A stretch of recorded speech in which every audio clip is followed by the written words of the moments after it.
Hey guys, it's Miss Arneson, and I'm here to give you a lesson on lines. Okay, so there's two main groups of categories of things we talk about in art. There's the principles of design, and there's the elements of art. And the elements of art is more basic, so we're going to look at those first. And right now, we're going to look specifically at the line. Okay, so a line doesn't really have a good, easy definition. Here's what I want you to write down. If you need to pause the video to write this down, you can. Okay, so write down line, and then here's the definition of line. A mark on a page. Now, the picture that I have to go with this is obviously not a mark on a page. This is an art installation with a bunch of lines, and it is not a mark on a page. So even though in art we have some definitions and we're like, this is kind of what it is, art is a lot of times about breaking the rules and figuring out a new way to make a line. And thus, lines are not always a mark on a page, but you can see them. And you know what a line is because they've been teaching you that since kindergarten, which is very nice because then we have an understanding of it even if we can't get a good definition. All right, this is another example. This is Sia. She's a famous pop singer, but she used to be a non-famous pop singer. And this was one of her music videos, and it was her putting together all of these different objects that in the end make a portrait of her. Hold on, I gotta plug in my laptop.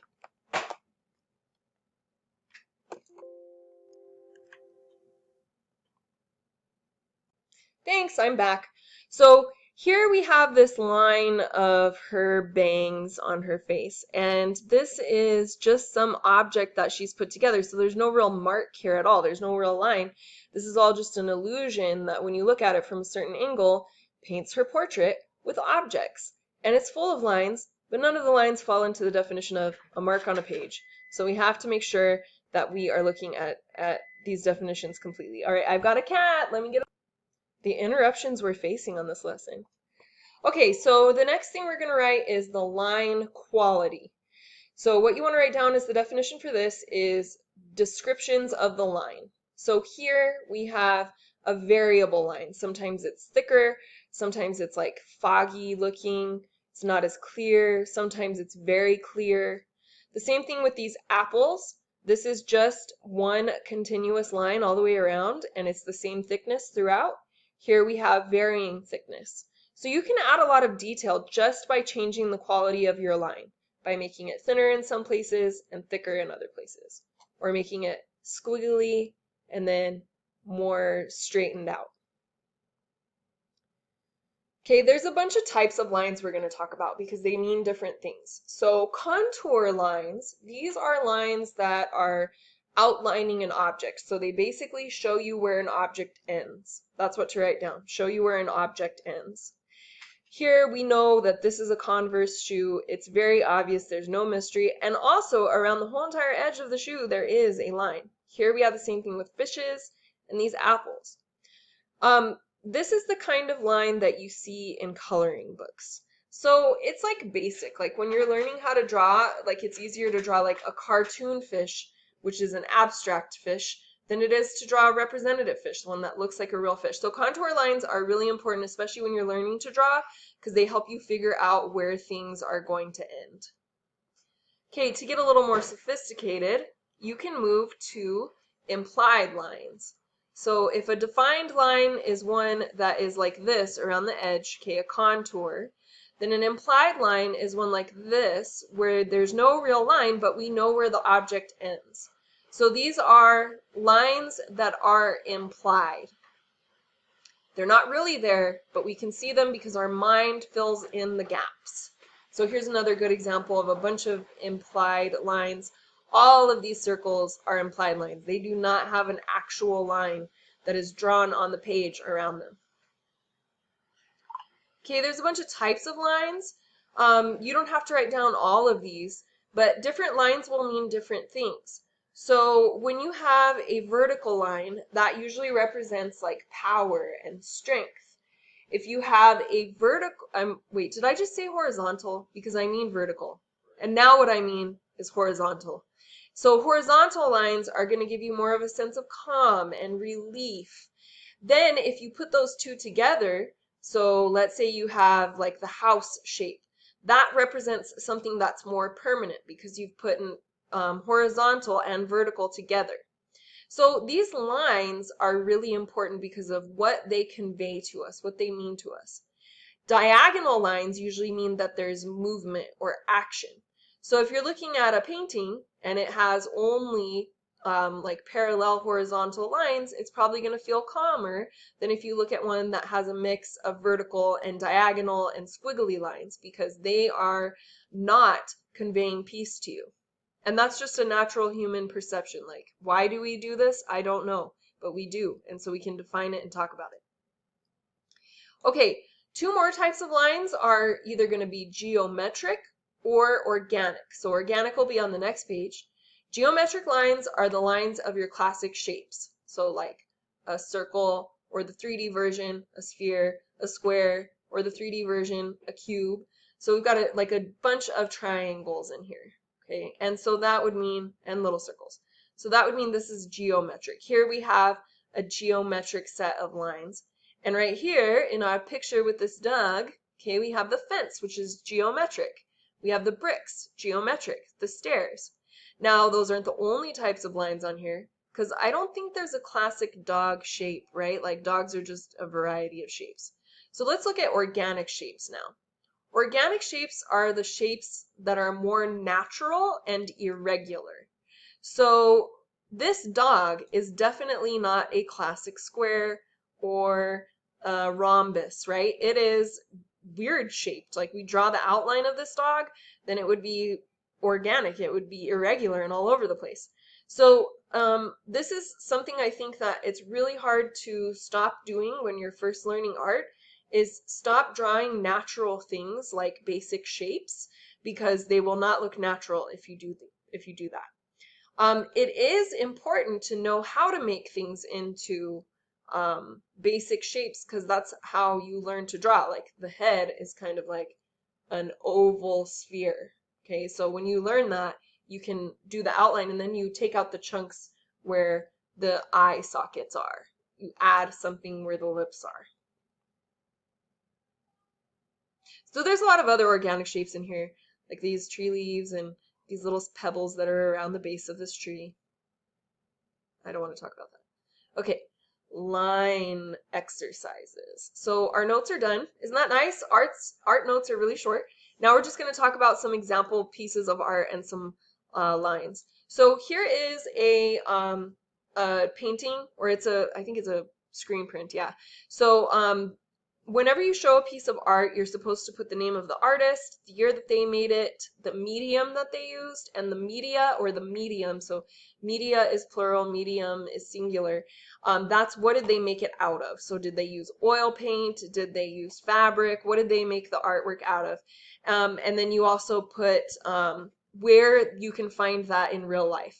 So that's what this information is right here. And that's just the correct way to show any piece of art. So here is an art piece, and we're looking at the lines on here. And how would you describe them? Are they calm? Are they exciting? Are they messy? I definitely wouldn't say calm, right? We've got all of these diagonal lines that are just showing us a lot of action. Are these happy lines or sad lines?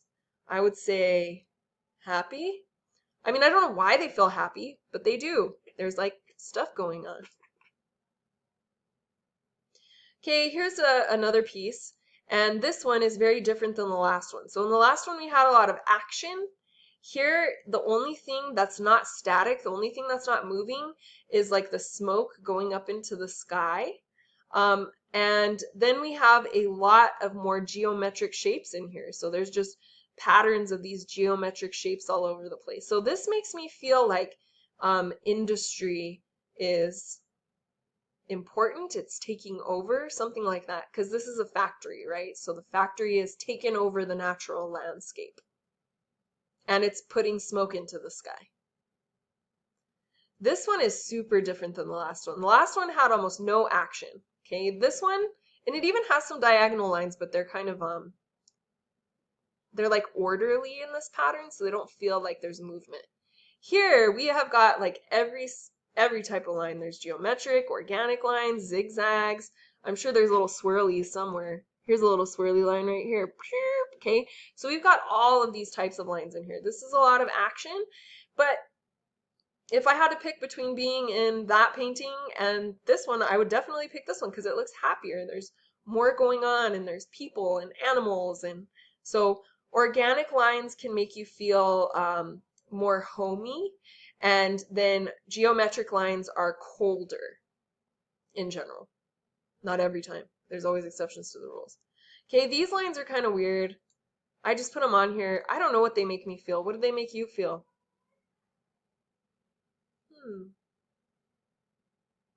There's a big V in the middle. That's what I notice.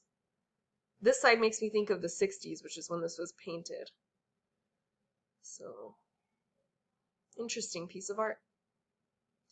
Okay, here is a really famous artist, Henri Matisse, and this is an abstracted work. So he has taken like this lady, and instead of all the complexities and implied lines that is the human form, he's made a very distinct outline of her body. Okay, so that's very different than like this movement of art was really important because up to that point people had been painting things like as they were, basically trying to represent them in real life. And here, instead of trying to represent them in real life, you're trying to get like their essence. And there's a lot of types of lines in here. I guess it still feels calm to me, even though there's a lot of like diagonal lines, and it's probably because she feels very like permanent here because she's got this vertical line and then she's also got this more horizontal line here.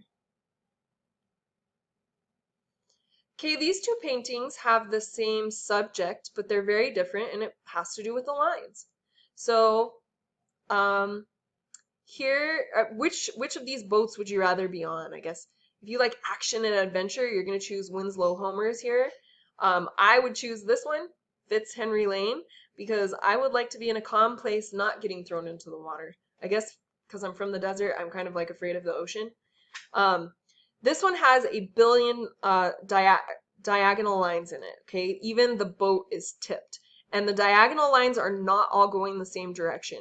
And so this just creates a lot of action. Like you know that there is movement in here. And then here we have a lot more emphasis on the horizontal line. So there's a couple of vertical ones in these masts here. But mostly we're lying down. We're in repose.